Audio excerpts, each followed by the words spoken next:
Keith Falls near the Richland Creek campground in the Ozark National Forest, one of the lesser-known waterfalls in this area, and it's where we begin this week's show. Then we'll take you to Arkansas Post National Memorial near Gillette, site of Arkansas's only Revolutionary War battle, and we'll close it out with a float trip down Wattensaw Bayou near Hazen. So now let's explore some of the less frequented waterfalls near the Richland Creek campground area.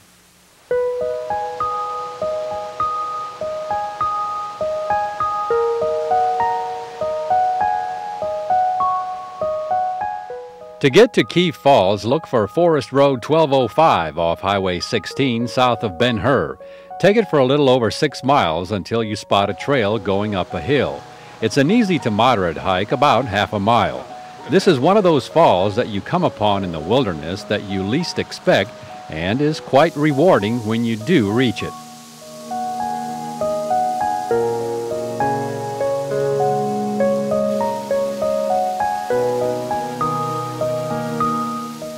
We were fortunate this day to have as our guide Terry Keith, the person who this 80-foot tall waterfall is named after by outdoor field guide author Tim Ernst.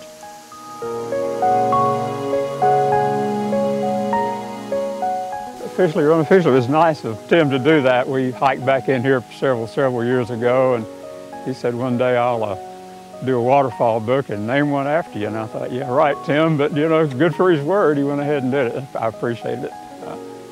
He sent me a book several years ago with the waterfall in it. It was the first I knew about it. It's a nice gesture on his part.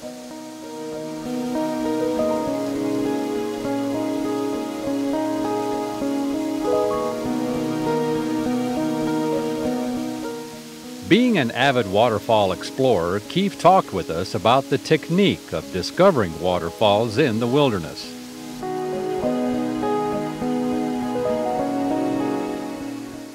What I've done over the years is whenever I paddled or just backpacked, I just take quad sheets and go up some of these little smaller canyons that showed some good topography. And sometimes you came up with a nice waterfall, sometimes you came up with just a steep walk up a dry canyon, but you know, you find a lot of them that way. So I spend a lot of time doing that. And, they're all over the Ozarks. You just have to look for them, look them out.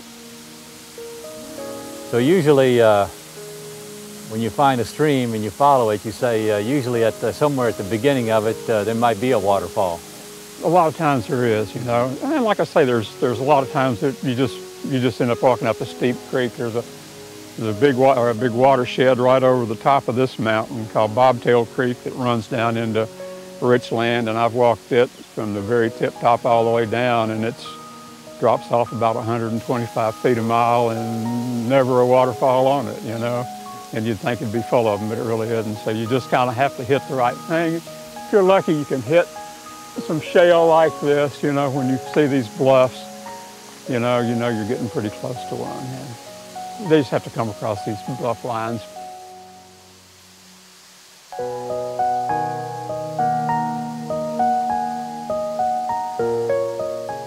Of course, when you go exploring for waterfalls is critical. Timing it after a good rainfall is important. Our next falls area is only about a quarter of a mile south on Forest Road 1205 along Falling Water Creek.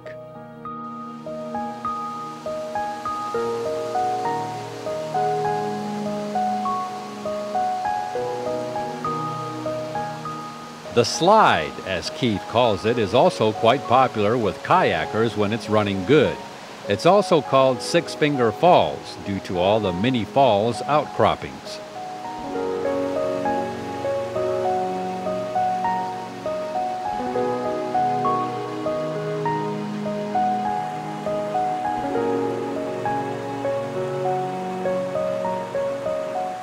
To reach the other falls in this area, you'll first have to cross Falling Water Creek, which can be a bit tricky on the slippery rocks.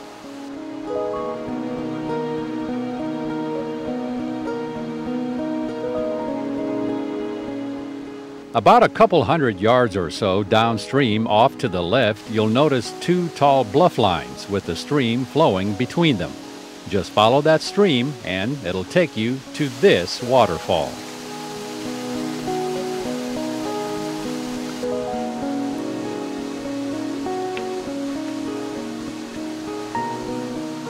Being very much secluded and hidden deep into a crevice, this entire setting is very peaceful and very picturesque.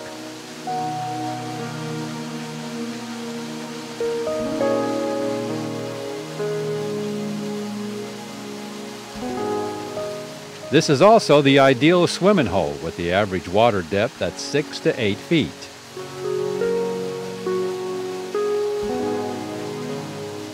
Our final waterfall on this trip is actually the first one you'll come upon taking Forest Road 1205 from Highway 16, Falling Water Falls on Falling Water Creek.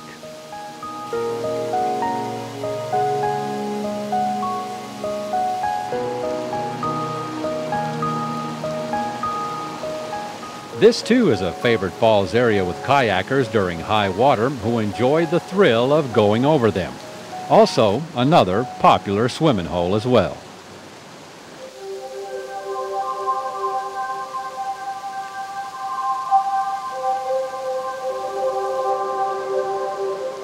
With more and more people finding out about falls areas like these, Keith stressed to us his concern regarding conservation and preservation.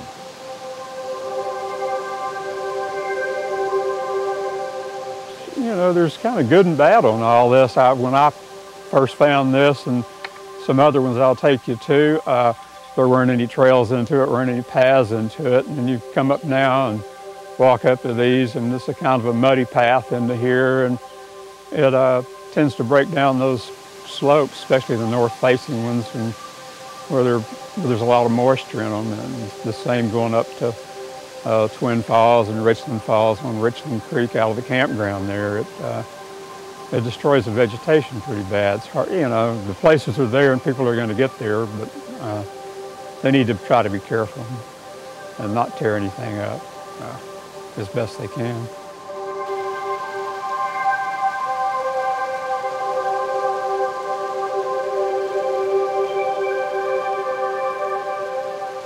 Up until relatively recently, you could get back in here and get away from everybody. It's a little busier now. You know, we see folks back in the woods that we used to not see, but there's still some pretty secret places back in these hills that folks don't know about.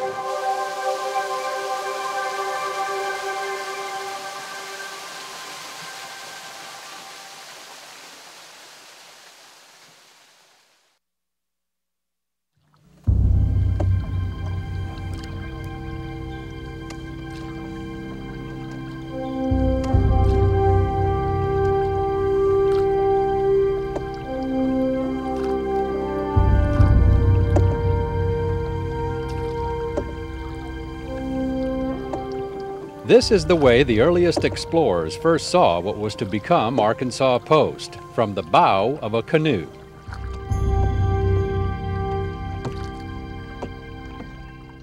Exactly. The rivers were the highway, and that's how the Native Americans traveled. And in fact, when Marquette and Joliet first came to the mouth of the Arkansas River, they were greeted with several dozen canoes filled with Quapaw warriors. Fortunately, they'd been told by tribes upriver to hold up the calumet as a peace symbol, and so that the Quapaw would know that they came in peace. And they held up the calumet, and so the Quapaw greeted them and invited them to paddle over to their shore and to their villages. And just a few years later, La Salle and Henri de Tonty would get the same greeting, and they too came in canoes and were met by Quapaw and found them very receptive to establishing a trade relationship with the French. And so they built Arkansas Post next to one of the Quapaw villages. And I guess the other mode of transportation was by keelboat.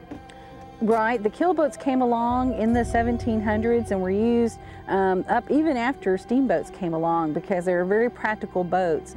A keelboat was the 18-wheeler of its day. It could carry as much as an 18-wheeler truck, maybe even more. They could be anywhere from 40 to 80 feet long, and they weren't that wide, so they could still get in bayous like this one. And the best thing about them was that they could be poled, or they could be paddled, they could be rowed, and they could be sailed like a sailboat. And so you had ways to go upstream and downstream.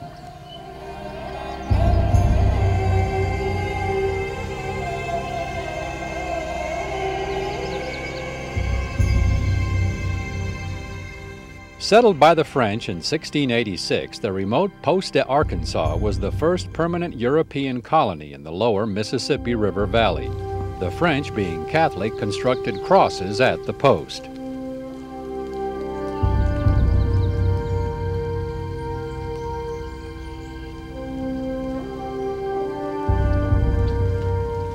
The post played a valuable role in the long struggle between France, Spain, and England for dominance of the lucrative fur trade.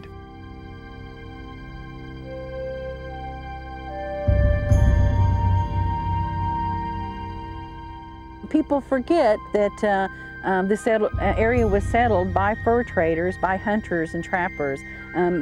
Contrary to popular opinion, farmers didn't settle Arkansas. The fur trade came first, and it ruled for over 100 years.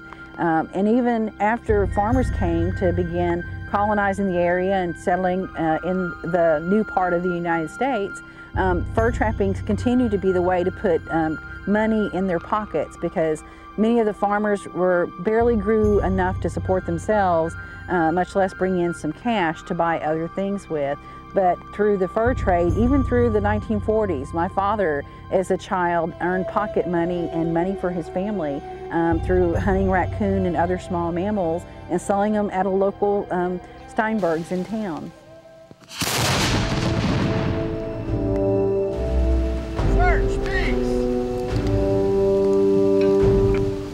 The role of Arkansas Post actually spans 300 years in shaping American history.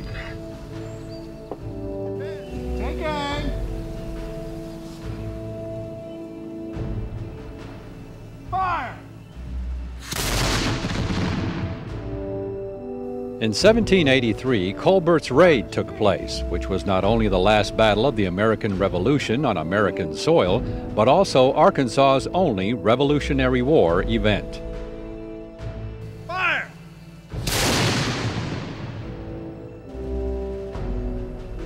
Search, peace!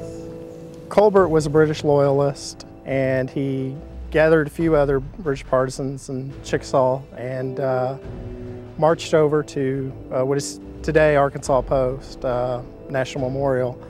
Fort Carlos III was the Spanish fort there. They took hostages from some of the nearby homes and shot a couple of the soldiers at Fort Carlos. And after firing the cannons at Colbert's men, they finally decided just to make a big noise and run out the gate and scare them off, and it worked. Colbert and the British ran away.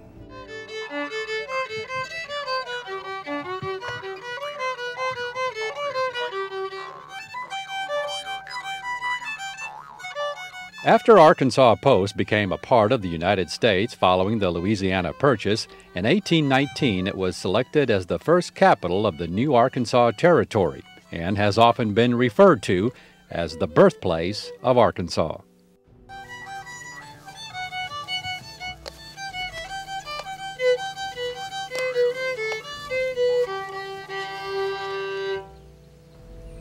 What you might say was the decline of Arkansas Post happened during the Civil War. In 1863, Union troops destroyed Fort Heiman at the post, ensuring control of the Arkansas River. In the post-Civil War years, declining river traffic and railroads undermined its importance as a port.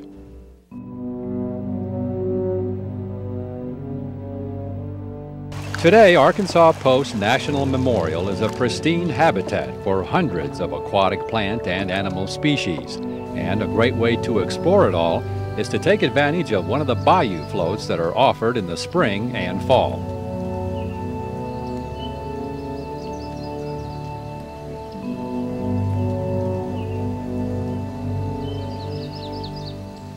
From the beginning, it was the European trappers and hunters, along with Quapaw Indians, who were drawn to this area because of its plentiful wildlife. And today, Arkansas Post still offers excellent opportunities for wildlife viewing.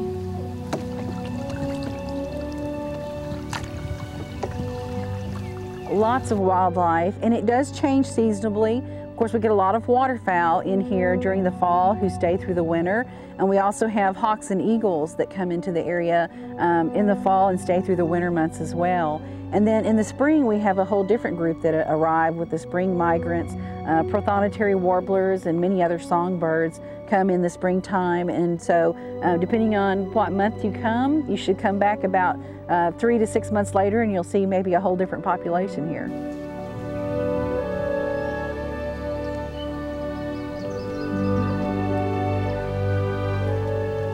Some of that population you may come upon is the American alligator. Once on the brink of extinction, it has made a comeback in Arkansas. In fact, dozens of alligators reside at Arkansas Post, a few of which are 14 feet or more in length, so careful not to get too close.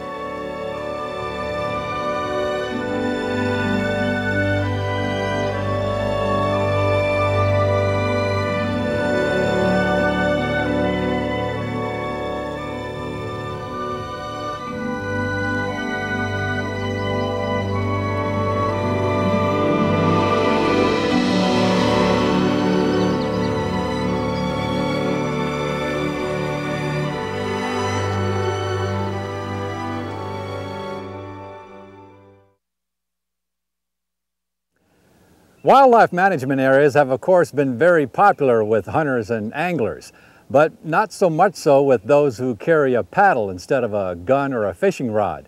Well, the Game and Fish Commission wants to change all that with the Arkansas Water Trail program, such as here on Wattensaw Bayou near Hazen.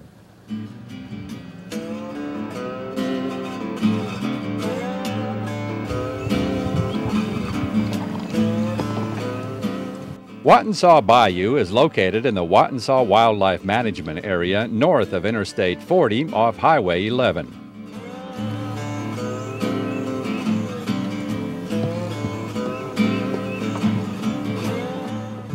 Historically, we've had hunters and anglers hit our WMAs, but this is a great opportunity, Arkansas Water Trails, to get a different group out here. We have over 90,000 miles of river streams and bayous in Arkansas, and many of those are in our WMAs, and we're really excited to get a new group out here enjoying the outdoors with a paddle and a boat.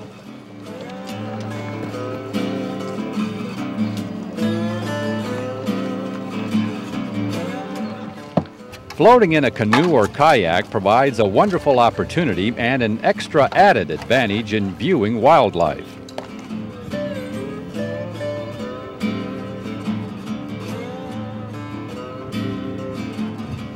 The neat thing about wildlife watching from a boat is it's really easy to ease up on wildlife. When we're hiking, we're walking through dry leaves, and the wildlife may be gone before we know it. From a boat, you can get up on a great blue heron or a bald eagle, and it's because we're so quiet in a boat, so it's a really unique way to watch wildlife.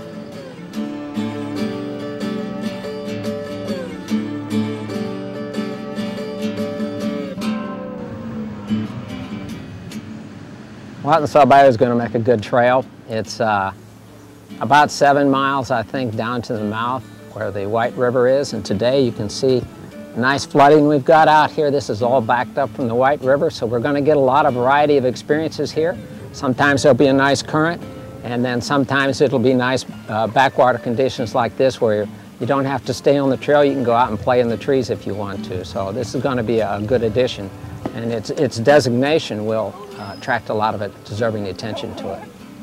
We were talking with Kirsten earlier about, you know, WMAs have notoriously for years and years been associated with hunting and fishing. Well, I think it's about time that that was expanded to people that do carry a paddle. Yeah, I agree completely. And there's always been a lot of people interested in these kinds of non-game activities, whether it's paddling or hiking or whatever it is, and paying attention to that interest and making these kinds of designations is only going to help that. So I'm very glad to see that, that this is happening out here.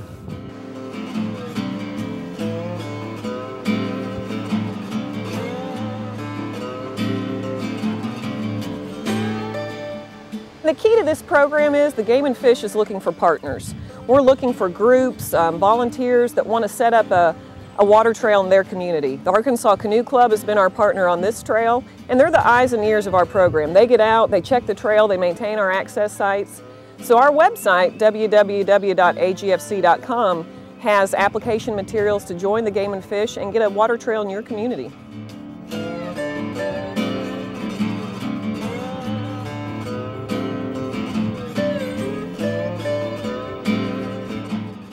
This is a beautiful place, and it's so convenient to Little Rock. I mean, you know, people can come here, and I've seen owls, and actually saw coyotes running down the bank one day. Seen, of course, raccoons and all the water birds, great blue herons. I put in one day, and there was a barred owl sitting on a tree right above me, and he hooted at me. So.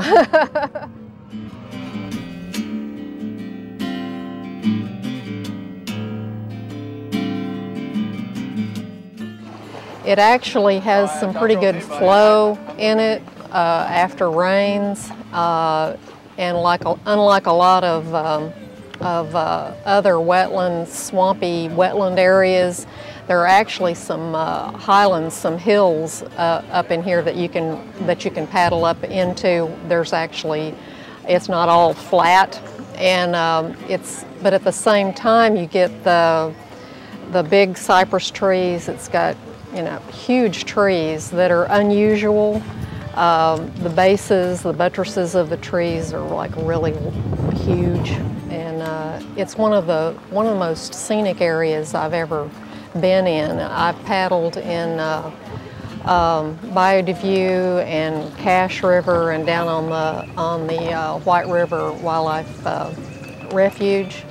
And the interesting thing about the wetlands in Arkansas is that every one is different. It has its own characteristics, and Wattensaw is very unusual, and it's very beautiful, and I've seen more wildlife here than just about anywhere else in eastern Arkansas. This is one of the sighting areas of the ivory-bill woodpecker, so if people are interested in that, it's a very easy place to get in.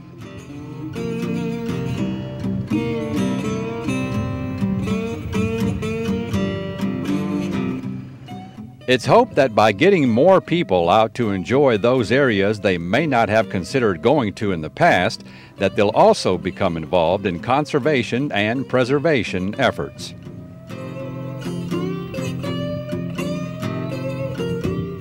That's one of our main missions of this program, is getting folks involved with conservation, learning about our wildlife resources, getting involved, wanting to be an advocate for our resources. So that's what we're hoping to do with this. It also is healthy. It's good for us to get out and paddle. It's a good way to spend time with our families, wildlife watching, conservation, and also fishing. It's a great opportunity to get out and fish these areas.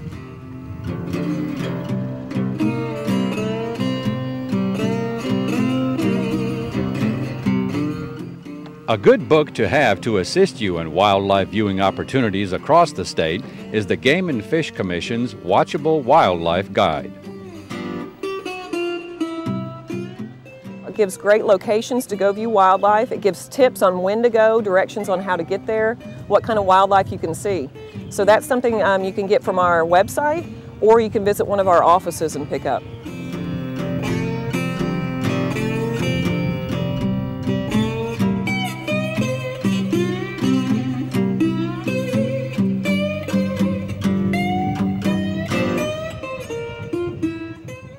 So grab yourself a paddle and a kayak and head on down the bayou, the Wattensaw Bayou near Hazen.